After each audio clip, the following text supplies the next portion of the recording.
ये लड़ाई सिर्फ मुसलमानों की नहीं है, हर हिंदुस्तानी आपके साथ है।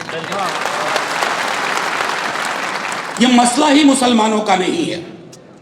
आर्टिकल 26 का अगर मिस इंटरप्रिटेशन आज वक्फ के लिए हुआ है तो कल किसी और चीज के लिए होगा और लोग हाशिए पे खड़े रहेंगे। इसलिए ये चुप रहने का भी वक्त नहीं है।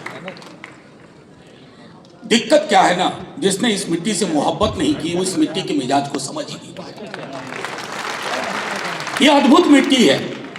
मैंने सदन में भी कहा था, दोहरा रहा हूं, सदन में कहा था और दोहरा रहा हूं, इस देश की एक बड़ी आबादी सरहद पार करके पाकिस्तान नहीं गई।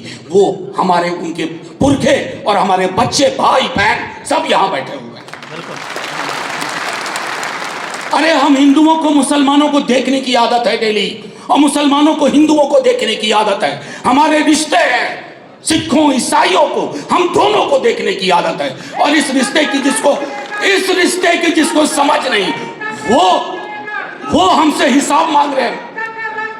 हिंदू मुस्लिम साथ चलेगा, हिंदू मुस्लिम साथ चलेगा। और देखिए हमसे हिसाब कौन ले रहे हैं। लिबास पूछते हो, आके लिबास देखो इस मंच का, आके लिबास यहां देखो। ये लिबास है कॉन्स्टिट्यूशन का, आइन का। इस लिबास से लड़ रहे हो। ये लड़ाई सीधे तौर पर जुल्म और इंसाफ के बीच की लड़ाई है, और जो हमारे साथ नहीं है वो जुल्मियों के साथ है। सीधे तौर पर ये सियासी झंडों की लड़ाई हो ही नहीं सकती। इसलिए मैं बहुत शुक्रिया अदा करता हूँ मुस्लिम पर्सनल लॉ बोर्ड का, क्योंकि मुश्किल वक्त में कई लोग रहनुमाई का ढोंग भी करते हैं, उन्हें भी पहचानना बहुत जरूरी है। असल में दिक्कत क्या है, आप सब जो यहाँ इतनी बड़ी तादाद में आए हैं, परसों मैं किशनगंज में था, एक बहुत बड़ा जलसा हुआ था, वहां भी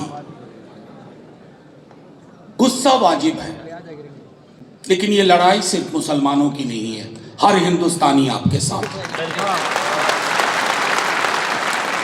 ये मसला ही मुसलमानों का नहीं है।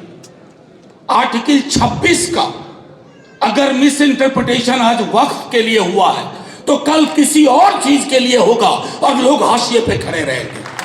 इसलिए यह चुप रहने का भी वक्त नहीं है। दिक्कत क्या है ना, जिसने इस मिट्टी से मोहब्बत नहीं की वो इस मिट्टी के मिजाज को समझ ही नहीं पाया। यह अद्भुत मिट्टी है। मैंने सदन में भी कहा था, दोहरा रहा हूं, सदन में कहा था और दोहरा रहा हूं, इस देश की एक बड़ी आबादी सरहद पार करके पाकिस्तान नहीं गई। वो हमारे उनके पुरखे और हमारे बच्चे, भाई बहन सब यहां बैठे हुए हैं। अरे हम हिंदुओं को मुसलमानों को देखने की आदत है डेली, और मुसलमानों को हिंदुओं को देखने की आदत है। हमारे रिश्ते हैं सिखों ईसाइयों को, हम दोनों को देखने की आदत है। और इस रिश्ते की जिसको समझ नहीं, वो हमसे हिसाब मांग रहे हैं। हिंदू मुस्लिम साथ चलेगा, हिंदू मुस्लिम साथ चलेगा। और देखिए हमसे हिसाब कौन ले रहे हैं। लिबास पूछते हो, आके लिबास देखो इस मंच का, आके लिबास यहां देखो। ये लिबास है कॉन्स्टिट्यूशन का, आइन का। इस लिबास से लड़ रहे हो।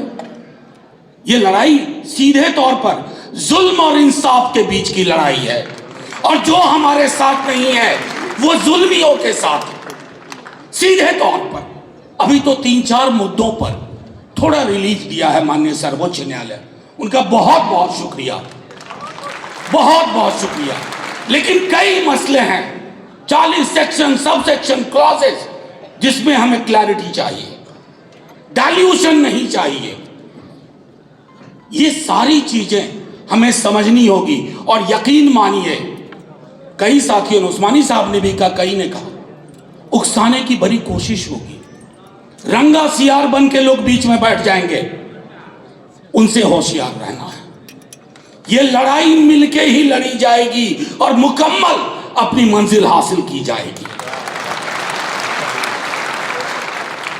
पंक्चर बनाते हैं, अब्दुल भी बनाता है, अमरिंदर भी बनाता है, लेकिन यहां का भी पंक्चर ठीक करता है।